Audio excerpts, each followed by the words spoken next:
Hello friends, मैं अभिषेक कुमार समृद्धि IAS के online platform पे आप सभी का स्वागत करता हूं, अभिनंदन करता हूं। दोस्तों, एनआईटी डीएलएड के अभ्यर्थियों के लिए एक बहुत बड़ा लेटेस्ट अपडेट जो है दोस्तों निकल करके सामने आ रहा है और ये अपडेट जो है वो हाई कोर्ट और सुप्रीम कोर्ट दोनों से है और बहुत ही इंपॉर्टेंट दोस्तों ये जो है अपडेट है। ये आप सभी को खुश कर देने वाला अपडेट है। दोस्तों, आप सभी जानते हैं कि सुप्रीम कोर्ट में जो है वो केशव दास वाला केस और अर्णव घोष वाला केस जो है वो डिस्पोज कर दिया गया है दोस्तों।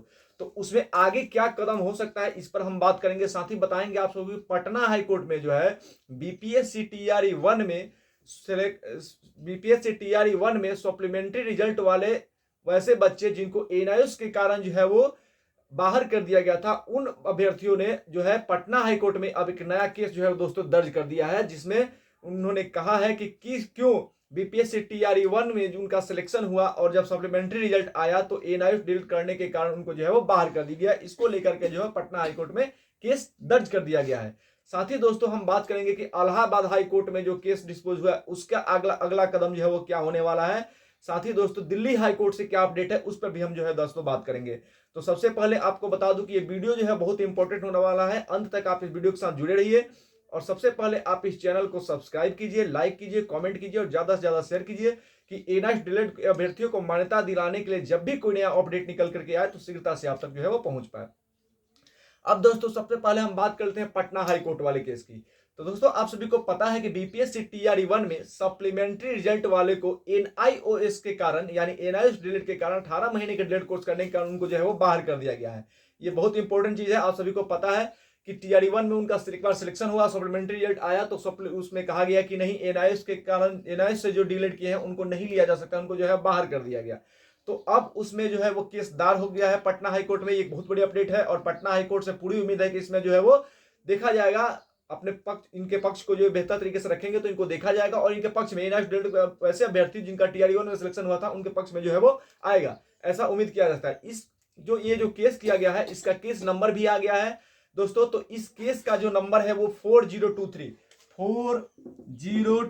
जो है वो केस नंबर है पटना हाई कोर्ट में। सप्लीमेंट्री रिजल्ट वाले जो अभ्यर्थी है जिनको एनआईओएस के कारण बाहर कर दिया गया था, वो केस जो दर्ज हुआ है उसका केस नंबर है 4023 और ये केस जो है दोस्तों 16 फरवरी को किया गया था। 16 फरवरी को ये केस जो है वो हाई कोर्ट में किया गया था और इस केस की जो है दोस्तों लिस्टिंग भी हो गई है। इसका रजिस्ट्रेशन जो है वो 1 मार्च को हुआ था। केस हुआ 16 फरवरी को, रजिस्ट्रेशन हुआ 1 मार्च को। इसकी सुनवाई की जो डेट है वो अभी तक नहीं आई है। जैसे ही इसकी सुनवाई की डेट आएगी उसको लेकर के हम आप सभी को बताएंगे, उसका अपडेट जो है जरूर देंगे और हमें पूरी उम्मीद है कि पटना हाई कोर्ट से जो है वो एनआईटी डीएलएड के अभ्यर्थियों को जो है न्याय मिलेगा। खास करके जिनका सिलेक्शन हुआ था उनको तो जरूर न्याय मिलेगा दोस्तों। और इस केस के जो पिटिशनर है वो सुमन कुमार है। सुमन कुमार जो है वो इस केस के पिटिशनर है स्टेट ऑफ बिहार और इसमें रिस्पोंडेंट जो बनाया गया है वो BPSC Bihar public service commission को बनाया गया है। साथ ही द कंट्रोलर ऑफ एग्जामिनेशन को भी जो है इसमें रिस्पोंडेंट बनाया गया है। तो ये बड़ी चीज है, पटना हाई कोर्ट से ये अपडेट है जिसके बारे में मैंने आपको बताया। साथ ही सुप्रीम कोर्ट की दोस्तों मैं बात कर लेता हूं। सुप्रीम कोर्ट में आपको पता है कि अर्णव घोष वाला केस जो है वो खारिज कर दिया गया था। साथ ही जो है वो कल कोलकाता के जो केशव दास वाला कोर्स था स्टेट ऑफ बंगाल, वो भी जो है वो खारिज कर दिया गया था। इसमें यह बताया गया था कि इसको जो है आप पहले हाई कोर्ट में ले जाइए, उसके बाद जो है सुप्रीम कोर्ट में ले जाएगा। यानी कि ये वे नहीं है कि आप सीधे जो है किसी केस को लेकर के सुप्रीम कोर्ट में आ सकते हैं, ऐसा कोई प्रावधान नहीं है। तो आप इसको यहां से ले जाइए और फिर से हाई कोर्ट में ले जाइए दोस्तों। तो एकदम आप सभी को निराश होने की बिल्कुल भी जरूरत नहीं है। अब एनआईटी डीएलएड के जो अभ्यर्थी है इस केस को जो है कलकत्ता बंगाल के हाई कोर्ट में ले जाएंगे और फिर वहां से सुनवाई होगी। हालांकि चीजें बेहतर है, ऐसा नहीं है कि वहां से खारिज कर दिया गया तो आप जो है आपका पक्ष जो है वो कमजोर हो गया, ऐसा बिल्कुल नहीं है। सिर्फ इसलिए खारिज किया गया है कि इसको पहले हाई कोर्ट में ले जाइए फिर इसको सुप्रीम कोर्ट में ले जाइएगा। तो पक्ष आपका मजबूत है, आप हाई कोर्ट में जाइए, वहां से आपको जो है वो न्याय मिलेगा, फिर आप सुप्रीम कोर्ट में आएंगे तो उसका रेफरेंस जो है वो आप यहाँ पे दीजिएगा। वैसे ही दोस्तों इलाहाबाद हाई कोर्ट में हुआ। इलाहाबाद हाई कोर्ट में भी सेम चीजें हुई। वही कहा गया कि आप जो है वो इसका जो एनसीटी ने समय मांगा कि नोटिस हमको नहीं भेजा कि डायरेक्टली जो है वो केस कर दिया गया, तो इस वजह से उसको खारिज डिस्पोज किया गया। तो इसमें भी कोई समस्या नहीं है, आपका पक्ष मजबूत है।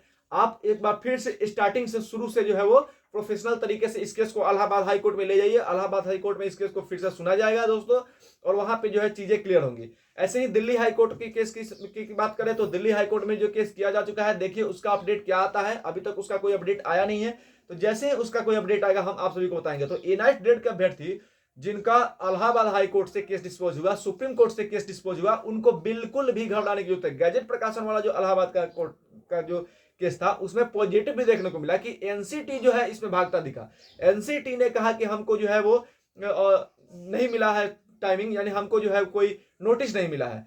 तो अब एनसीटी समय ले रहा है, यानी कि आपका पक्ष जो है वो दोस्तों मजबूत हो रहा है। तो अब एनआईएस ड्रिलर के जितने भी अभ्यर्थी हैं उनके लिए ये खुशी का पल है। खुशी का पल इसलिए मैं कह रहा हूं कि आपको एनसीटी जो है यहां से भागता दिख रहा है। तो आप सभी जो है वो एकदम तैयार ही है, पैनिक मत होइए। आप देखिए पटना हाईकोर्ट से भी पॉजिटिव रिजल्ट मिलने की उम्मीद है। सुप्रीम कोर्ट में जब ये केस हाई कोर्ट में सुन लिया जाएगा, फिर सुप्रीम कोर्ट में जाएगा, तो वहां से भी आपको पॉजिटिव रिस्पांस जो है वो देखने को मिल सकता है दोस्तों। तो ये बड़ा अपडेट है एनआईएस ड्रिलर के अभ्यर्थियों के लिए दोस्तों। तो आज तक का आपका ये अपडेट था। अगर इसके बाद कोई नया अपडेट निकल करके आता है तो आप सभी के साथ जरूर शेयर करेंगे दोस्तों। धन्यवाद।